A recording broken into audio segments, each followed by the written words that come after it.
오셨어요? 들어오셨네. 오셨구나. 안녕하세요. 안녕하세요. 안녕하세요. 네. 진행도 부탁드릴까요? 진행해 주세요. 네. 어디까지 하는 게 좋을지 몰라서. 뭐, 한 장씩 할까요?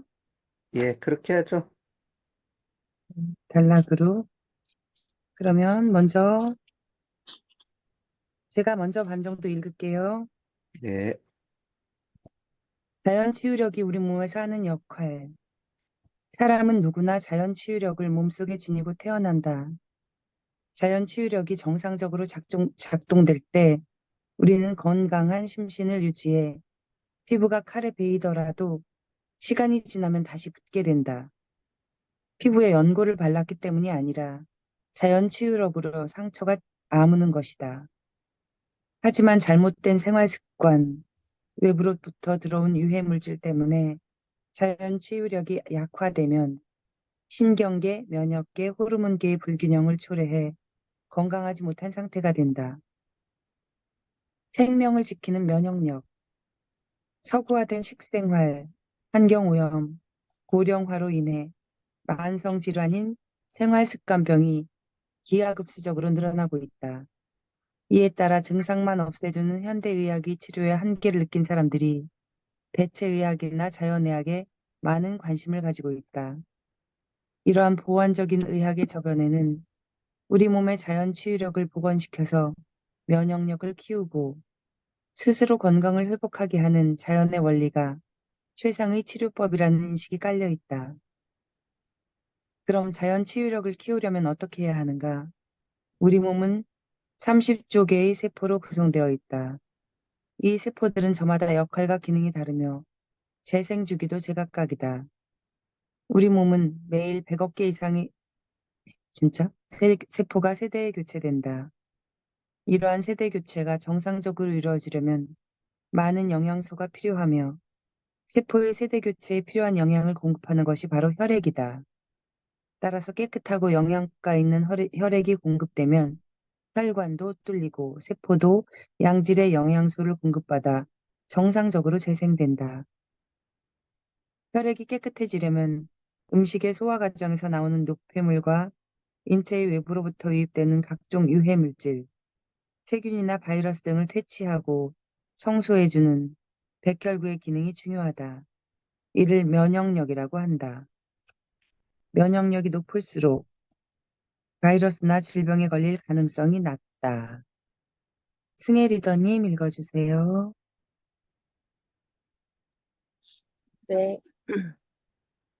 올바른 치료 방법을 선택할 때의 원칙. 면역력이 잘 가동되기 위해서는 몇 가지 조건이 필요하다. 첫째, 체온을 정상 체온 이상으로 유지해야 한다. 체온이 1도 내려가면 면역력은 30% 떨어지고 1도 올라가면 면역력은 5에서 6배 상승한다. 체온을 높이려면 적당한 운동과 온열요법, 올바른 섭생에 신경 써야 한다. 둘째, 탄수화물, 당을 비롯한 열량 음식을 적당히 섭취해야 한다. 열량 음식, 특히 탄수화물을 많이 먹으면 백혈구가 일을 하지 않는다. 세균과 바이러스, 암세포를 먹어치워야 하는데 이러한 탐식 활동을 하지 않는 것이다. 소식을 권장하는 것은 바로 이런 이유 때문이다. 몸이 아프면 입맛이 없어지는 것 역시 같은 이치다. 몸이 아프면 백혈구가 활발하게 작용하고 면역력을 높이는 데 에너지를 써야 하기 때문에 의도적으로 입맛을 떨어뜨려 음식물 섭취에 써야 하는 에너지를 줄이는 것이다. 셋째, 백혈구는 면역세포이고 모든 세포는 혈액으로부터 영양을 공급받는다. 특히 세포가 잘 활동하려면 양질의 에너지원과 효소가 필요하다. 자연 음식에 들어있는 천연 비타민과 미네랄이 이러한 효소의 활동을 도와준다. 자연 치유력. 즉 면역력을 높이는 방법은 혈액을 깨끗하게 하고 혈액순환을 원활하게 하는 것이다. 질병의 치료 방법을 선택할 때 고민이 된다면 위의 세 가지 원칙에 맞는지를 고려하면 실수가 없다. 내가 선택한 방법이 혈액을 맑게 하는 요법인지 아니면 혈액순환을 도와주는 요법인지 체크해 보면 된다. 이도 저도 아니라면 건강을 해칠 뿐이다. 네, 감사합니다. 감사합니다. 음, 우리 몸이 세포로 이루어져 있고, 세포가 매일매일 세대 교체를 하는데, 건강한 세대 교체를 하려면 혈액이 깨끗해야 되고, 그렇게 만드는데 백혈구의 기능이 굉장히 중요하고, 그런 기능을 면역력이라고 한다. 그 면역력이 높으려면 체온도 높아야 되고, 열량 음식도 적당히 섭취해야 되고, 어, 혈액으로부터 영양을 공급받기 때문에 혈액이 중요하다라는 얘기로 이루어져 있습니다. 여기에 대해서 일단 요조 리더님께서 좀 설명을 부탁드립니다. 일단 오늘 내용 중에 혹시 뭐 네. 궁금하거나 잘 모르겠거나 이런 부분이 있으면 말씀해 주시겠어요? 음, 없나요? 음,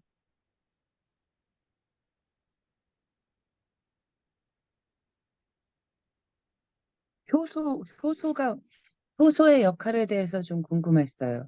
효소. 백혈구가, 세포가 활동하려면 에너지원과 효소가 필요하다 그랬는데, 예. 저는 그 효소의 역할이 좀 궁금하더라고요. 음, 효소란 또 어떤 효소가 있는지. 음, 그, 저기 뭐야. 승혜 리더는 혹시 뭐 다른 궁금한 거 없으세요? 어, 혈액을 깨끗하게 하는, 혈액을 깨끗하게 해서 이제 혈액순환을 원활하게 해야 되는데, 혈액을 깨끗하게 하려면 어떻게 해야 되는지, 그게 궁금해요. 예. 자, 일단 효소라는 거는 말 그대로 한자 뜻 그대로 효과를 내는 원소가 효소예요. 음, 그러니까, 예. 효과를 낸다라는 게 뭐냐면 우리 몸의 모든 활동이 효과를 내는 거예요. 그러니까 외부적으로는 우리 몸이 움직이는 걸 활동이라고 하지만 내부적으로는 가만히 있어도, 가만히 있어도 활동을 해요. 우리가 음, 가만히 있어도 숨을 쉬잖아요. 자, 숨을 쉰다는 건 뭐냐? 우리가 산소를 마시고 이산화탄소를 뱉어내는 거예요. 자, 그 얘기는 뭐냐? 어, 산소가 들어와서 우리 몸에서 뭔가 작용을 해서 결국은 에너지원인 탄소를 태워주는 거예요.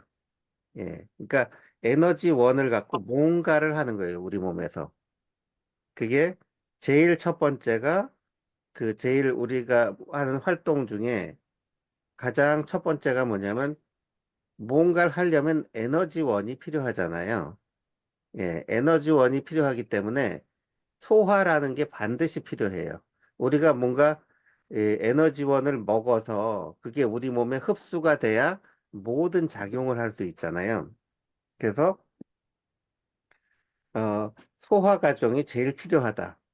그래서 소화라는 것도 우리가 먹은 음식물을 우리 몸에 들어오면 걔를 뭐 이제 뭐라 그럴까 살균 작용도 하고 잘게 이렇게 쪼개. 쪼개기도 하고 그다음에 흡수하기도 하고 이럴 때 다 필요하죠. 그래서 이런 걸 뭐라 그러냐? 소화 효소라 그래요. 예. 그래서 크게 나누면 소화 효소가 있고 그다음에 소화돼서 영양소가 흡수되면 그 영양소를 갖고 예를 들면 체온을 유지한다. 어, 아니면 외부의 자극에 대해서 반응한다. 어, 또는 우리 몸이 만약에 산성화가 된다거나 알칼리화가 되면 바르게 중화작용을 한다. 이런 모든 것 또는 이렇게 당분이 들어오면 당분을 세포 속에 집어넣어줘서 세포가 에너지 대사를 하게 한다. 이런 우리 몸 안에서 일어나는 모든 활동을 처리해 주는 모든 활동을 대사라고 얘기해요. 에너지 대사라고 얘기하죠. 그러니까 우리가 이제 그 신진대사, 아이들은 뭐 신진대사가 활발하다 이런 얘기 많이 하잖아요. 그 얘기는 뭐냐면 가만히 있어도 우리 몸 안에서 이루어지는 모든 작용, 이런 게 활발하면은 우리 몸이 건강한 거고, 그런 걸 못하면 우리 몸이 활력이 떨어지는 거죠. 쉽게 말해서. 예. 자, 그래서 기초대사라는 것도 얘기하잖아요. 그러니까 우리가 음식을 먹으면 제일 먼저 쓰는 게 기초대사에 쓰여요. 그 얘기 뭐냐면 음, 우리가 가만히 있어도 활동하는 거. 이걸 이제 대사라고 하는 거거든요. 음, 자, 그래서 효소라는 거는 크게 두 가지로 나누는데 소화효소와 대사효소로 나뉘는 거예요. 그리고 소화효소도 어, 소화효소도 어, 크게 보는 거와 작게 보는 게 있어요. 쉽게 말해서 우리가 소화를 시킨다 하면은 가장 중요한 3대 영양소가 있잖아요. 탄수화물, 단백질, 지방. 예. 음, 탄수화물이나 단백질이나 지방을 직접적으로 소화시키는 효소가 있어요. 예를 들면 탄수화물 같은 경우는 아밀라제라는 맞아. 소화 효소가 있고 지방은 그러니까 이게 이 영어 뜻을 좀 알면 좋은데 지방은 보통 리포라고 네. 하거든요. 리포. 그래서 소화 효소들은 다 뒤에 아제가 붙어요. 그래서 음, 지방을 소화시키는 걸 리파아제라고 얘기해요. 예. 그런 식으로 탄수화물, 지방, 단백질을 소화시키는 효소가 있고, 자, 예를 들면 쓸개즙 같은 경우는 지방 소화를 돕는데 지방을 직접적으로 소화시키는 건 아니고 지방을 잘게 쪼개주는 역할을 하는 게 쓸개즙이에요. 그다음에 효소인가요? 조효소하고는 좀 다른 거예요. 자, 음, 예. 자, 그래서 어, 뭐 예를 들면 위액 같은 경우, 위산 같은 경우, 걔는 직접적으로 소화는 안 하지만 이 음식물을 잘게 쪼개고 암죽화시키고 살균해주고 이런 역할을 하죠. 그래서 넓게 보면 이게 다 소화 요소라고 볼 수 있고요. 자, 그러면 그 효소의 원료는 뭐냐? 그러니까 어떤 것들이 효소에 작용을 하느냐? 우리 몸의 모든 효소는 다 뭘로 만들어지냐? 단백질로 만들어져요. 자, 그, 어, 그 단백질이 20종의 아미노산으로 돼 있다 그러잖아요. 그래서 모든 아미노산이 다 효소예요. 음, 예. 그러면 우리가 단백질을 먹어야 효소 활동을 하겠죠. 예. 그러면 단백질을 먹었는데 바로 효소 활동을 하면 예를 들어서 우리가 단백질을 먹어서 소화효소를 흡수했어. 소화효소를 만들 수 있는 아미노산을 흡수했어. 근데 아무것도 안 먹고 있는데 막 소화액이 막 나와. 그러면 안 되겠죠. 우리가 먹어줘도 이 효소가 필요할 때 작용을 하게 해야겠죠. 음, 예, 그러니까 우리가 먹은 이 단백질이 작용을 하는데 그 효소들이 가만히 있다가 필요할 때 작용하게 해요. 그게 뭐냐? 그 역할을 하는 게 뭐냐? 너무, 그 너무, 역할을 하는 게 조효소예요. 아, 예, 효소를 도와준다, 보조한다. 예, 도울 조자거든요. 그래서 조효소가 필요할 때 조효소가 야, 효소 활동해 하고 딱 해야 그 효소가 작용을 하는 거예요. 그래서 우리가 효소인 단백질을 아무리 많이 먹어도 조효소가 없으면 제때제때 그 작용을 못 해요. 예, 그래서 단백질이랑 같이 꼭 먹어줘야 되는 게 조효소다. 그리고 음, 조효소 중에 가장 대부분이 뭐냐? 비타민 B군이 대표적인 조효소예요. 예. 그래서 우리가 효소랑 같이 먹어줘야 될 게 비타민 B군이다. 단백질이랑 항상 같이 먹어줘야 되는 게 비타민 B군이다. 예, 이렇게 보시면 되고요. 자, 그 효모는 다음에, 뭐예요, 그러면? 예? 효모. 자, 효모는 뭐냐? 효소의 엄마라고 해서 효모인 거예요. 음, 자, 효소의 엄마라는 건 뭐냐면, 자, 우리가 단백질만 먹어서 단백질을 분해해서, 우리가 효소를 취하기도 하지만, 에, 그리고, 자, 우리가 이제 소화효소가, 우리 몸에 있다가 소화효소가 소화액이죠, 쉽게 말해서. 자, 그런데 모든 생물체는 어떤 게 있냐면, 자기가 죽으면 자기 스스로 분해하는 거가 안에 다 있어요. 그러니까 모든 생명체도 다 자기 안에 효소라는 게 있겠죠. 자, 예를 들면 이런 거예요. 우리 식혜 알죠? 네. 식혜의 원료가 뭐죠? 엿기름. 자, 엿기름을 어떻게 만들죠? 보리를, 발효시키나? 보리를 싹을 틔워요. 싹을 틔운. 예, 보리 싹을 틔운 거를 말려서 부스러뜨린 게 그 엿기름이에요. 자, 그러면 왜 보리를 싹을 틔워서 말려서 엿기름을 만드느냐? 자, 보리든 쌀이든 어떻게 돼 있냐면, 우리가 먹는 그 쌀알이 있고, 거기 씨 눈이라는 게 붙어 있어요. 음, 여기서 생명체는 씨 눈이에요. 음, 쉽게 말해서, 우리가 임신하면은 자궁에 태아가 생기잖아요. 음, 그 태아에 해당하는 게 씨 눈이에요. 음, 그러면 우리가 먹는 쌀은 뭐냐? 이 씨눈이 싹을 틔울 때까지의 에너지원을 갖고 있는 거예요. 음, 예. 근데 요것도 마찬가지예요. 아까 제가 효소, 조효소 얘기할 때 효소가 필요할 때 작용해야 된다고 했잖아요. 음, 쌀도 이 뭐랄까 쌀 덩어리가 씨눈한테 계속 영향을 막 주면 안 돼요. 이 씨눈은 어떤 때 발화가 돼서 싹을 틔우느냐 조건이 맞아야 돼요. 다시 말해서 흙에 들어가서 흙에서 적당한 수분과 영양소를 얻을 수 있어야 되고 온도가 적당해야 되고 그래야 얘가 싹을 틔워요. 다시 말해서 쌀은 이 한참 놔둬도 그대로 유지하잖아요. 그러다가 이제 땅에다 심어주면 그때서 싹이 나잖아요. 자, 그 얘기는 뭐냐? 적당한 온도와 습도와 수분과 이런 게 맞아지면 그때부터 효소가 활동을 해요. 음, 그래서 쌀 안에서 이 효소도 어떤 역할을 하냐? 그 쌀 덩어리에 있는 탄수화물을 녹여서 얘한테 공급해주는. 다시 말해서 탄수화물의 소화 효소가 언제 작용하냐? 싹을 틔울 때 작용을 해요.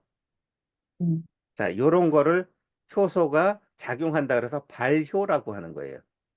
음, 예. 쉽게 말해서 우리가 발효식품이라고 하는 거. 음, 발효식품이라고 하는 것들이 뭐냐? 이제 그 식품 안에 있는 효소가 작용하기 시작하는 걸 발효식품이라고 하는 거예요. 자, 그러면 보리가 싹을 틔울 때 뭐가 생기냐? 탄수화물 소화 효소가 작용을 하게 되는 거예요.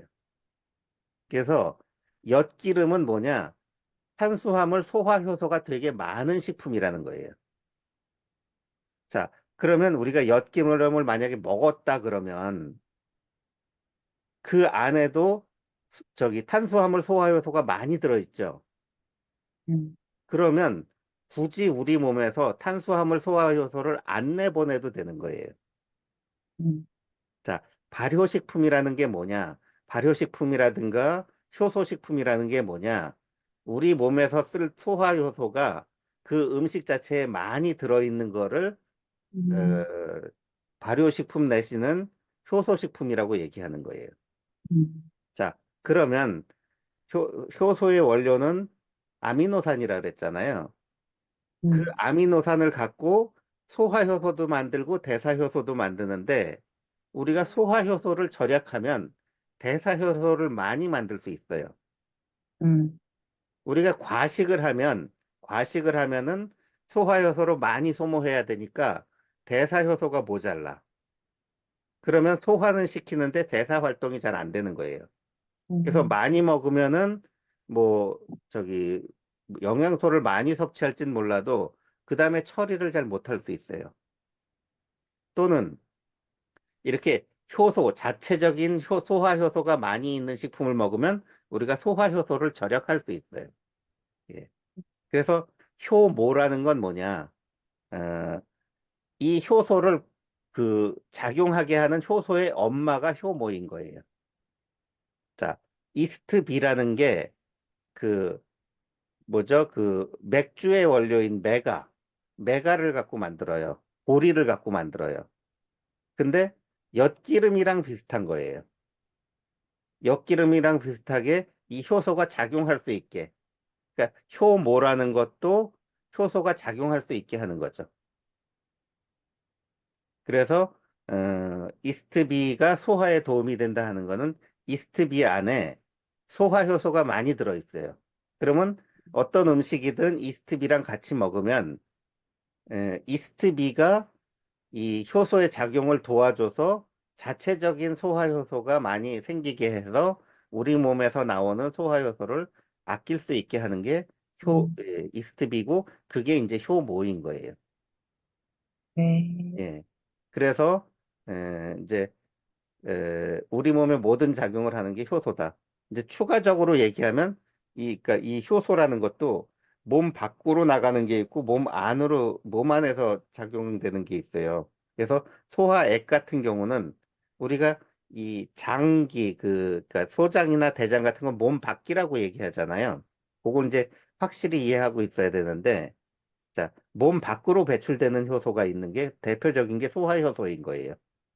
음, 그리고 나머지는 몸 안에서 작용하고, 그 다음에 그러면 효소하고 호르몬은 또 어떻게 다르냐? 효소는, 그러니까 굳이 구분하자면, 이제 그거는 크게 이렇게 구분할 필요는 없는데, 이제 헷갈리니까. 효소는 직접적으로 화학작용을 하는 게 효소예요. 얘가 쓰이는 거예요, 효소는. 직접적으로 얘가 쓰이는 거고, 호르몬은 자극만 해주는 거예요. 예를 들면, 인슐린 같은 게 호르몬이에요. 자, 인슐린이 어떤 역할을 하느냐? 당뇨병 환자들은 크게 두 가지가 있는데, 인슐린 호르몬이 분비가 잘 안 되는 사람이 있고, 인슐린 호르몬은 정상적으로 분비가 되는데, 인슐린의 작용이 제대로 안 되는 사람이 있어요. 자, 그럼 인슐린을 어떤 역할을 해주냐? 보통 일반적으로 당분을 세포 속으로 넣어주는 역할을 한다고 얘기해요. 자, 근데 인슐린이 당분을 세포 속으로 넣어주면서 인슐린이 없어지면 그게 효소인데 얘가 호르몬인 이유는 뭐냐면 인슐린은 당분을 이 세포 속으로 넣어주는 입구가 있는데 그 입구에 초인종이 있어요. 인슐린은 그 초인종을 눌러주는 역할만 해요. 초인종을 눌러주면 문이 열리면 당분이 그 안으로 들어가는 거예요. 그러면 네. 초인종만 눌러주고 인슐린은 그대로 있어요. 사라지지 음, 않아요. 예. 그래서 인슐린이 분비됐던 거를 다시 얘를 없어지게 해줘야 돼요. 요게 호르몬과 효소의 차이다. 효소는 작용을 하고 나면 없어지는 게 효소고, 음, 호르몬은 작용을 해도 남아있는 게 호르몬이고, 그러면 호르몬은 작용하고 나서 회수가 돼야 돼요. 예, 그러니까 혈액 속에 인슐린의 양이 확 늘어나서 이 소화 처리를 했다. 그러면 다시 인슐린의 양을 줄여주는 걸 해야 돼요. 이게 호르몬이에요. 그리고 효소는 쓰고 나면 없어진다. 그 쓰고 나면 없어진다라는 게 아예 사라지는 게 아니라 그게 결국 노폐물이 되는 거예요. 예. 음, 그게 노폐물이 되면 그걸 다시 우리 몸속에서 그렇죠. 제거해 줘야 되는 거죠. 예. 그래서 효소에 대해서는 그렇고, 네, 예. 그다음에 이제 제가 얘기하면서도 이제 그 승혜 리더가 질문한 거에 대한 또 그 어떤 힌트들이 다 나왔는데, 이런 걸 다 하려면 뭐가 필요하냐? 효소도 작용하고 뭐도 작용하고 뭐든지 작용하려면 산소가 필요해요. 예. 음, 산소가 필요하고, 그러면은 산화물이 생겨요. 자, 음, 쉽게 말해서 산소 하면은 녹슨다라고 보면 돼요. 예. 쇠가 녹쓰는 거는 쇠랑 산소랑 결합해서 뻐글겁게 되는 게 녹쓰는 거예요. 그건 뭐냐? 쇠가 갖고 있던 에너지가 빠져나가면서 녹이 쓰는 거예요. 예. 똑같아요. 우리 몸의 모든 작용도 다 녹쓰는 작용이에요. 그래서 이렇게 녹이 쓸고 나면은 그 산화된 녹슨 것들이 또 노폐물이 되고, 그다음에 그 과정에서 활성산소라는 게 있어요.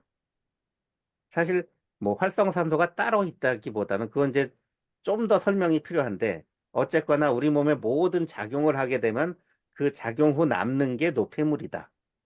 이렇게 보시면 되고, 그다음에 또 하나는 우리 몸에 독소가 들어오면, 우리 몸에 독소가 들어오면 해독작용도 해야 돼요. 예. 그래서 그 해독작용을 하는데 필요한 해독작용을 하고 나서도 또 이 노폐물이 생기는 거고. 이렇게 얘기를 시작하다 보니까 할 얘기가 되게 많네요. 예. 웬만큼 끊어주시고 나중에 또 예, 해주세요. 예. 그래서 아무튼 우리 몸에 생기는 독소, 그다음에 산화물질, 그다음에 처리하고 남은 것들, 이런 것들이 다 우리 몸의 노폐물이다. 또 하나는 우리 몸에 들어온 영양소가 남아서 할 일 없이 가만히 있다. 그러면 얘네들도 노폐물인 거예요. 그러니까 음, 우리 몸에 필요 없는 건 다 노폐물이다. 예. 음, 그런 게 혈액에 많을수록 혈액이 탁해지는 거고, 혈액이 탁해지면 첫 번째 신장에서 그걸 걸러줘요.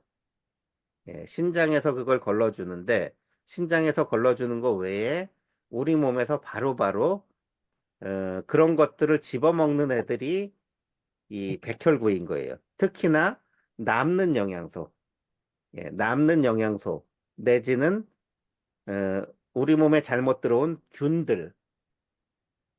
사실은 이 백혈구는 뭐냐면 군인인 거예요. 군인이기 때문에 일단 첫 번째가 얘네들은 그 식인 군인이에요. 식인 군인. 예, 그래서 첫 번째는 균들, 외부의 적들을 먼저 잡아먹어요. 예. 그리고 균들이 없으면 그 다음에 뭐냐? 이게 남는 것들을 또 잡아먹어요. 그래서 이 백혈구는 뭐냐? 이 노폐물도 잡아먹지만 우리 몸에 해악이 되는 균들이나 독이나 이런 것들을 다 잡아먹어요. 그래서 면역력이 활성화되면은 피가 깨끗해지는 거고, 그거보다도 첫 번째가 뭐냐? 간에서 해독작용이 빨리 되면은 피로 보내지기 전에 간에서 노폐물이 없어지고, 그 다음에 우리 몸에서 다 돈 거를 신장이 활발하게 걸러주면 신장이 또 피를 깨끗하게 해주고, 그래서 우리 몸의 피를 깨끗하게 해주는 가장 큰 기관이 일단 간이란 신장이고요. 그 다음에는 우리 몸속에 있는 백혈구가 나머지를 잡아먹어서 깨끗하게 해준다. 이렇게 보시면 되겠습니다. 여기까지 네, 말씀드릴게요. 감사합니다. 네, 감사합니다. 그러면은 장영 박사랑 공부한 내용 중에 포인트가 되는 것도 좀 알려주세요. 음,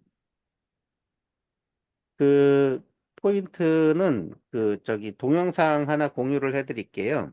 그래서 네, 백혈구가 그 일하는 걸 찍은 동영상인데, 네, 정상적일 때 백혈구가 균을 잡아먹거나 하는 그것들을 보여주고, 그 다음에 설탕물을 확 마셨어요. 그래서 우리 몸의 음, 혈당이 높아졌어요. 자, 그러면 백혈구가 설탕물을 먼저 먹는다 그랬죠? 예. 음, 그러면 일을 안 해요. 예. 그래서 그거를 보여주는 동영상이 있거든요.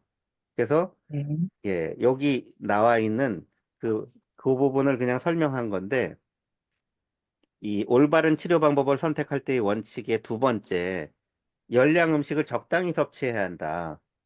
요 음, 부분. 그리고 셋째, 백혈구도 세포다. 그래서 음, 양질의 에너지원과 효소가 필요하다라고 했잖아요. 예. 음, 예. 그래서 이제 그, 단순당, 쉽게 말해서 혈당을 높이는 음식을 먹었을 때 피만 탁해지는 게 아니라 면역력도 떨어진다. 그래서 가장 핵심이 뭐냐? 어, 탄수화물, 특히나 우리나라 사람들은 탄수화물 중독인 경우가 많아요. 지방을 먹어서 지방이 생기는 게 아니라 탄수화물을 많이 먹어서 지방이 생기거든요. 예. 그래서 이 굶는 거, 단식이 되게 중요하다라는 거. 그 다음에, 그러니까 GI 지수가 높은, 예. 그러니까 탄수화물 열량도 높고, 그 다음에 열량 분해 속도도 빠른 이런 음식이 우리 건강에 있어서 가장 큰 해악이다. 이 부분을 강조해 주셨습니다. 네. 이상입니다. 예. 감사합니다. 네. 그럼 그 아, 그리고, 단식할 예, 때, 그리고 이제 요 세 가지가 오늘 핵심이라고 보시면 돼요. 몸이 따뜻해야 된다라는 거. 예. 음, 음, 단식은 결국 백혈구가 내가 먹는 당분을 먹고 그냥 늘어져 있게 만드는 게 아니라 그걸 굶겨서 자기가 할 일, 뭐, 세, 그러니까 세균이나 뭐 노폐물 이런 걸 먹어 치우도록 하는 역할을 하는 게 단식인 거네요, 그러면. 그렇죠. 그래서 단식에 요 음, 세 가지가 다 들어가는 거예요. 단식은 음, 일단 탄수화물을 제한하고 그 다음에 그래도 이제 백혈구가 이런 것들을 하려면 효소를 공급받아야 에너지원과 효소가 음, 필요하다 그랬잖아요. 그래서 네. 에너지원은 우리 몸에 남는 걸 쓰는 거고 아까 그 효소뿐 아니라 조효소가 필요하다 그래서 비타민 B군이라든가 미네랄, 예. 음, 미네랄이 또 이런 효소 작용을 도와주거든요. 그래서 우리가 단식하면서 많이 먹는 거예요. 필요한 것들을. 음, 비타민, 음, 미네랄을 많이 먹는 이유가 그거고, 그 다음에 음. 몸을 따뜻하게 해야 효과를 극대화시키기 때문에 각탕이 필수적으로 필요한 거죠. 왜냐하면, 아, 백혈구가 예, 혈관을 통해서 지나다니니까 혈관을 넓혀주기 위해서. 혈관 넓혀주는 것도 필요하고, 그 예. 다음에 에너지원이 부족해지면 우리 몸의 효소 음, 활동도 비상사태가 걸려서 절약 상태로 돼요. 그래서 효소 활동을 음, 잘 안 해요. 그렇기 때문에 음, 효소 활동을 잘 해주기 위해서 막 유산균도 막 먹어주고 해서 음, 활성화시키는 거고, 그 다음에 이게 연활하려면, 에, 몸이 따뜻해야 되기 때문에 음, 강제적으로 몸을 따뜻하게 해주는 거죠. 음. 그럼 단식할 때 물은 어떻게 해야 되는 거예요? 자, 물은 이제 또 하나가 소화기관이 회복되게 해주는 게 단식이에요. 소화기관이 음, 과로해요. 우리가 운동을 하면 근육에 뻐근해서 쉬자는데 소화기관은 운동을 많이 해도 우리가 잘 못 느껴요. 신경이 없어서. 그래서 소화기관을 강제로 쉬게 해주고 회복하게 해줘야 되는데 특히 위는 물이 제일 취약해요. 물을 먹으면 위가 늘어져 버려요. 예. 그래서 소화기관을 회복하는 게 첫 번째 목표고 두 번째가 우리 몸을 깨끗하게 하는 거기 때문에 소화기관을 쉬게 하려면 안 먹어줘야 소화기관이 약해지지 않는다. 예. 그거는 또 할 얘기가 되게 많기 때문에 나중에 또 따로 네, 말씀드릴게요. 네. 시간이 되게 빨리 지나갔네요. 마칠 시간이 된 것 같습니다. 2분 남았습니다. 스메리더 예. 궁금증이 해소됐나요? 네, 추가로 궁금한 거 있으면 적어놨다가 내일 더 물어봐도 됩니다. 네. 그 뭐 또, 물을 식사 음, 중이나 전후로 물을 마시면은 위산이 위액이 묽어져서 소화에 도움이 되지 않는다 이런 얘기를 이제 어릴 때부터 들었고 그 원리를 이해를 했는데 이런 이유 때문이라고 이제 확실하게 알아서 저도 이설이가 물을 좀 식사 중에 많이 마시는 편이거든요. 그래서 음, 그 원리를 좀 이해시켜서 네.